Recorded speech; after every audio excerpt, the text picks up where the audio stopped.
This air handler right here is making a lot of belt noise, and you can start to see some of the issues going on. And see how that belt has worn down on this side and it's flush on that side. So when you have something weird going on with belts, the first thing you want to do is check the alignment. And I'm going to do that with this piece of strut here. But before you use strut, you kind of want to like sight down it and just make sure you've got a straight surface. But most of the time it's sufficiently straight to try to see what's going on here. So yeah, that's no good right there. So I'm going to show you a few tips and tricks and just basic procedures for how to fix this. I'm going to cut this belt off because it's useless. I'll throw the old ones up there as spares. Now, technically, you're never supposed to take on or put off a belt under tension. Technically. But I try not to get too religious about things. I mean, just use common sense. If you feel like it's going to compromise the belt, you don't want to, you might not want to try to put it on there under tension, but at the same time, millions of them a year get put on like that with no problems as far as I can see. The theory, or the fear I should say, is that you're gonna stretch the internal bands like the nylon bands or cause some breakage, but in real life I'm not sure how often that actually happens. So let's take some measurements, because I find, especially with this style of sheave, guessing is just not your friend, because it's really where you set this that determines where this is, but you only figure out where this is going to end up after you tighten these. So I like to just take measurements and make marks and then align everything that way. Now the first thing I want to do here is measure both pulleys and make sure they're the same width, because if they're not, in order to center them up, I'm going to have to offset my measurement on one or the other. So let's just see what we got.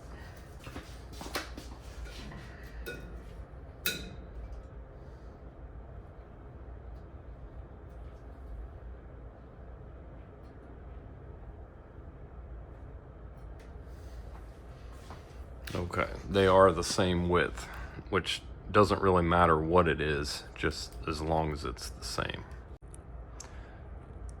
Now I'm going to measure the gap, and we're going to figure that out.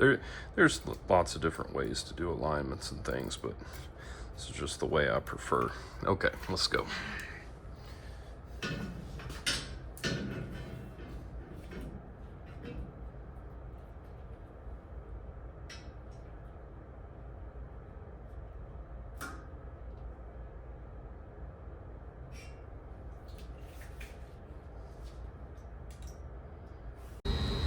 And real quick, if you're not familiar with calipers, this is the depth measurement.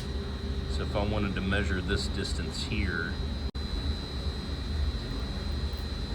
just like that, and then that's our total width, and then I just need to measure this and subtract that. So that's what I'm doing there. All right, so I've got 49.85 millimeters, but I need to subtract the width of the unistrut, so I'm going to measure that right now. All right, so this is how far we're out. Now, we're at the end of the shaft there, basically, so I've got enough play adjustment-wise on this one to just take this pulley this way. So I'm going to put all of my, 8-something millimeters into this pulley. But if you don't have enough, you're just gonna have to split it up. All right, mark this It's a good idea to mark it near the key so that if you end up with another mark on the shaft that you don't recognize, you can look and see if it's where you put it. Now this little hex screw is already loose, so I don't think we got to worry about that. I guess it's loose. Yeah, I'm in there. It's already loose. Okay.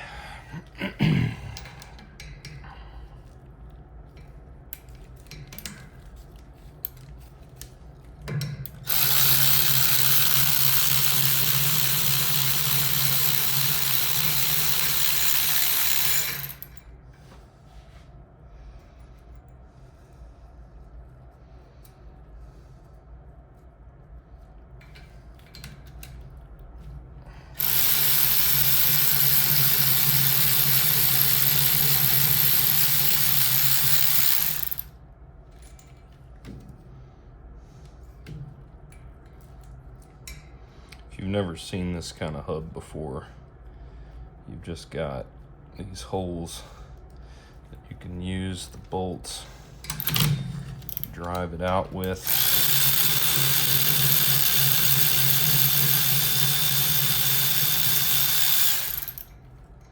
Typically when you're inside, you don't need a puller for this style of hub, but outside, I don't know, 50-50 chance you're still gonna need a puller.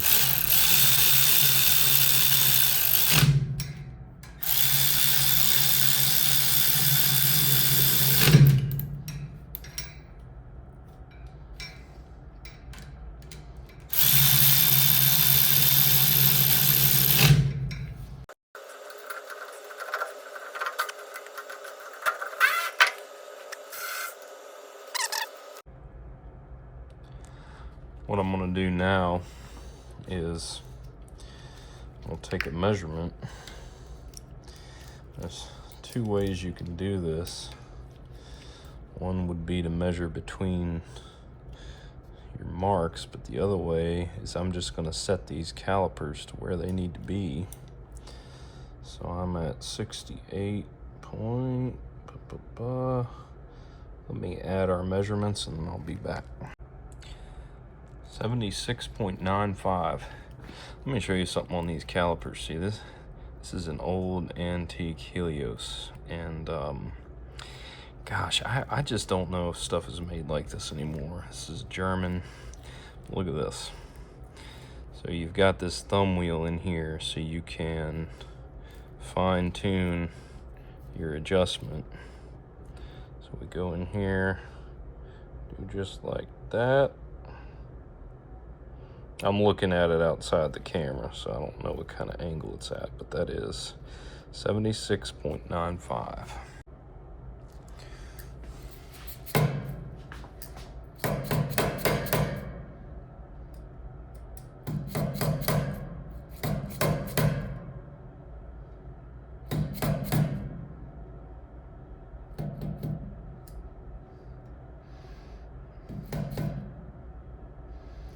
Right there.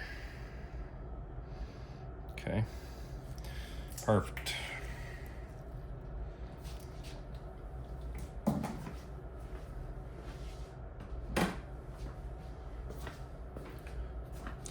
what I'm going to do is tighten this set screw, which is easier to do anyways when this is back, but it's going to hold this hub exactly where we have it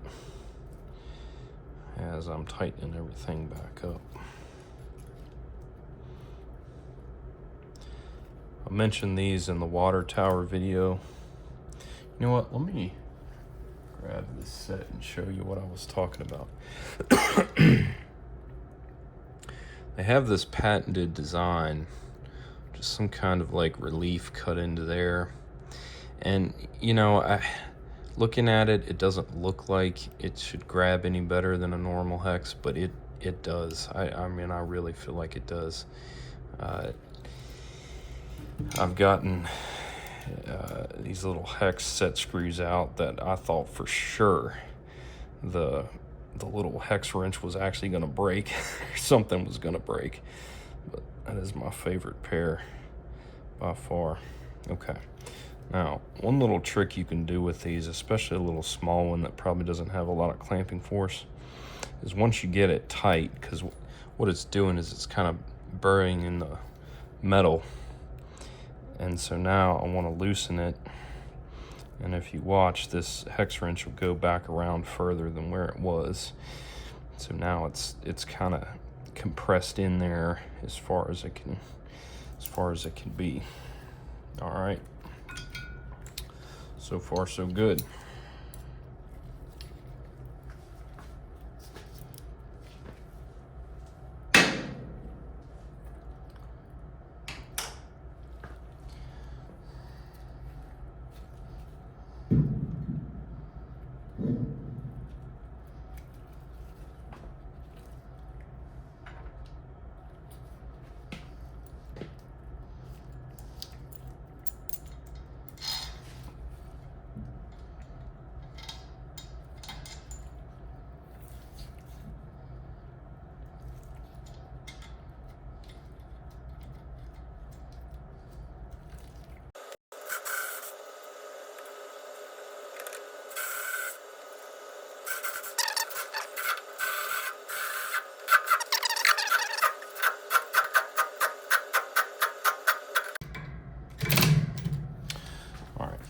Now, to tighten something that rotates, I found that this is not a great example. This one's pretty easy, but you kind of want to get your hands and your tool at like a 45 and just pinch everything down like that. If you're tightening with your tool out like this, you're actually putting quite a bit of leverage into rotation. But if you're down like this and your hands are a little closer, it's not so much.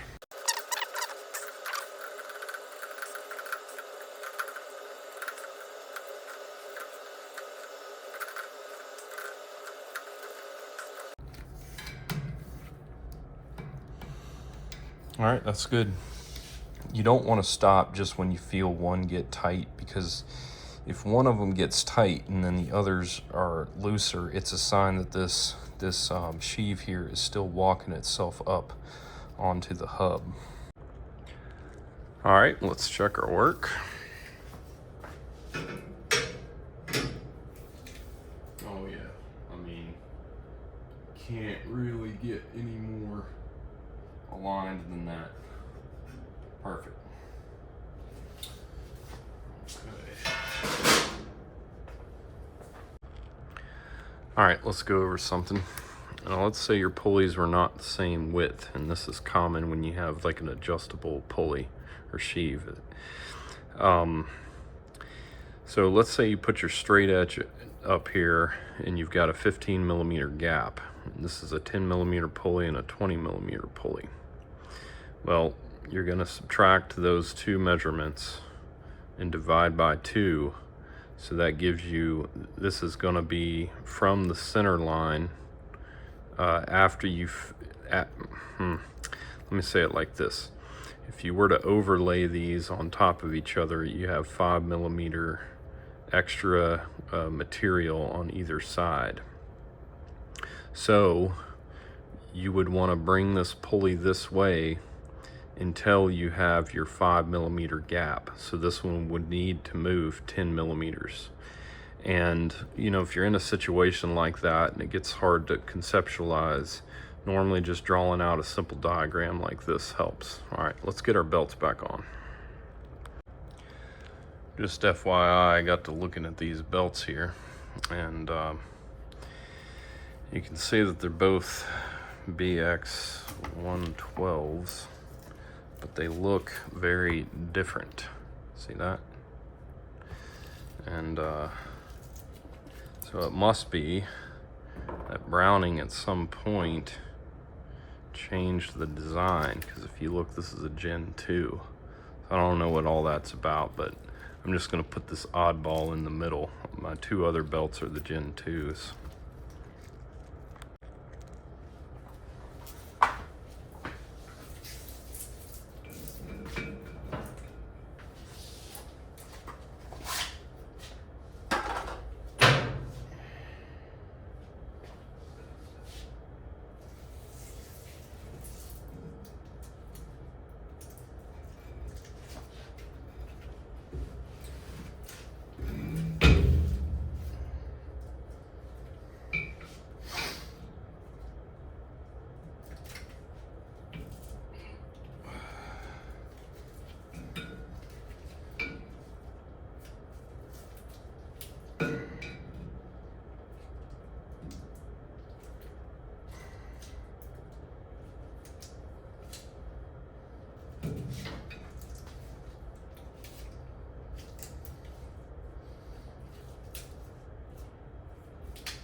As I said before, that's not the proper way to put on belts, but that's the way I just put them on.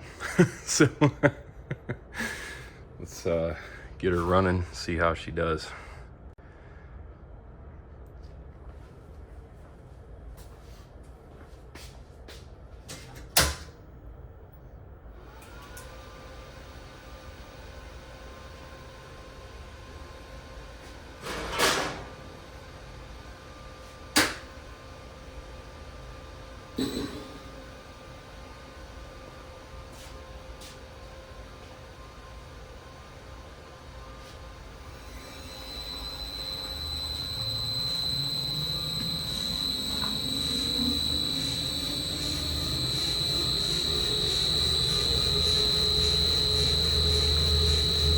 Oh yeah, that's way better. Get back in action now. All right, let me put the belt cover on. I think we're done here.